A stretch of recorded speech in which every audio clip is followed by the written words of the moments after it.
मैं इस चैनल के माध्यम से आपको कुछ बताने आया हूँ कि आज क्या हमारा भारत देश वही भारत देश है जो कभी 1947 में आज़ादी के बाद हुआ था। बहुत बड़ा सवाल खड़ा हो जाता है तब कि जब कहीं एक भीड़ इकट्ठा होकर एक ऐसे इंसान की जान ले लेती है जो इंसान निर्दोष रहता है, कोई गुनाह नहीं उसका है, लेकिन एक ऐसी भीड़ इकट्ठा होकर उसकी जान ले लेती है। तो मैं ये पूछना चाहता हूँ, क्या वो इस आज़ाद भारत का आज़ाद नागरिक नहीं था? क्या उसे इस देश में जीने का अधिकार नहीं था? आखिर क्यों उसकी ज़िंदगी को छीना गया? क्यों उसकी ज़िंदगी को मौत के घाट उतार दिया गया? आखिर ये भीड़ है क्या और इस भीड़ के लोग हैं कौन और इनके ऊपर क्यों ऐसी कार्रवाई नहीं की जा रही कि अगर जब फिर कहीं अगला कोई ऐसा वाकया पेश आए तो उनके खिलाफ क्यों ऐसी कुछ सज़ा नहीं बना दी जा रही है कि जो सज़ा पाने के बाद अगर अगली बार कहीं वो भीड़ एक कत्ल करने के बारे में सोचे तो 100 बार उसे सोचने पर मजबूर होना पड़े कि नहीं, ऐसा अगर करेंगे तो हमारे लिए कठोर कानून बना हुआ है। हमारे देश की सरकार ऐसा कानून क्यों नहीं बना रही है? एक सवाल खड़ा होता है। आप कहीं भी देख लीजिए, 2015 से जितनी मॉब लिंचिंग होती आई है और अभी तक आपने मुंबई के पालघर में देखा होगा, महाराष्ट्र के पालघर में क्या हुआ। आखिर क्या थी उनकी गलती? क्यों उनको मौत के घाट उतार दिया गया? 70 साल के बुजुर्ग को एक भीड़ ने मौत के घाट उतार दिया और पुलिस बस उसका तमाशा देखती रह गई। कब बनेगा इस देश का कानून ऐसा कि जब एक जान लेने वाला इंसान 100 बार सोचने को मजबूर होगा कि नहीं करना हमें ऐसा। आज हमारे देश में दरिंदगी किस हद तक पहुंच चुकी है जो इंसानियत को कत्ल कर रही है।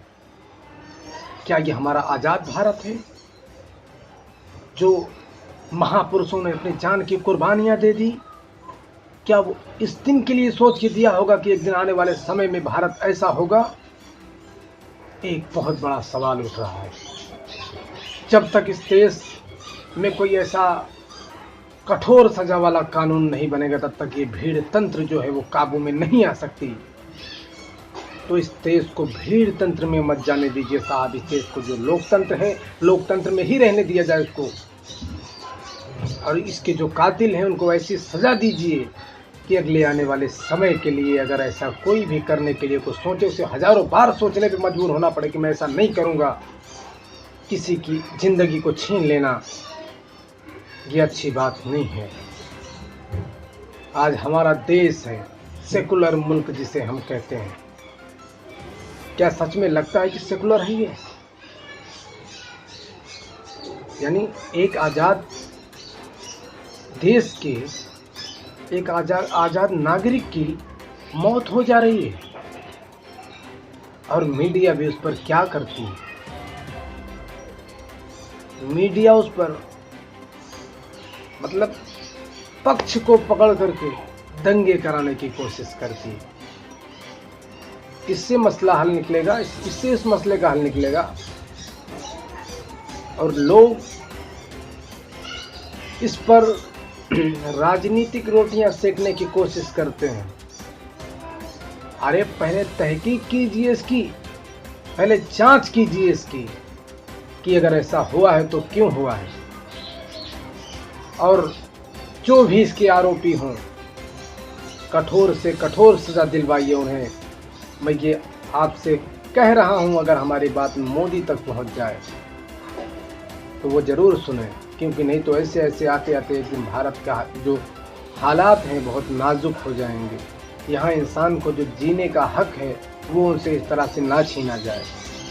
मैं किसी भी जाति को लेकर या किसी भी धर्म को लेकर नहीं कह रहा हूँ, क्योंकि जब हिंदुस्तान का संविधान लिखा गया तो उसमें किसी जाति या किसी वर्ग विशेष के लिए कोई अधिकार नहीं दिया गया है। सबको समानता का अधिकार मिला है और वो समानता का अधिकार जो है वही रहना चाहिए। आज संविधान के साथ खिलवाड़ किया जा रहा है। क्यों ऐसा? क्या संविधान लिखने वाला इंसान वो सही नहीं था? क्या जिसने संविधान लिखा उसने इस देश के बारे में सही नहीं सोच के लिखा होगा? फिर आखिर क्यों किया जा रहा है ये खिलवाड़? बहुत गलत हो रहा है हमारे देश के साथ, बहुत अन्याय हो रहा है और ये अन्याय काबू होना चाहिए, रुकना चाहिए। मैं अपनी बात में ये कहना चाहता हूं। आज हमारा देश कोरोना से जंग लड़ रहा है, लेकिन कहीं जा रहे एक बुजुर्ग की मौत कर दी जा रही है। तो क्या उसे कोरोना का भय है या अपनी जान का भय है? जान ऐसे भी खो दिया बेचारे ने। जरा सोचिए उस बुढ़े के घर वालों के ऊपर क्या बीती होगी, उस बुजुर्ग के घर वालों के ऊपर क्या बीती होगी। इसके लिए विनती करता हूं कि जो इस तरह सांप्रदायिक हिंसा फैलाने वाले लोग हैं उन्हें माफ नहीं करना चाहिए। सख्त से सख्त, कठोर से कठोर सजा मिलनी चाहिए उन्हें। और इस देश के अमन और सुकून में आग ना लगाया जाए, इसके लिए कुछ ऐसा कानून बना दीजिए कि हमारा देश एक हंसता हुआ भारत बने, एक मुस्कुराता हुआ भारत बने। तो ठीक है, आज के लिए बस इतना ही। आपके साथ फिर हमेशा आता रहूंगा मैं। देखते रहिए आप लोग मेहताब खान न्यूज़ चैनल।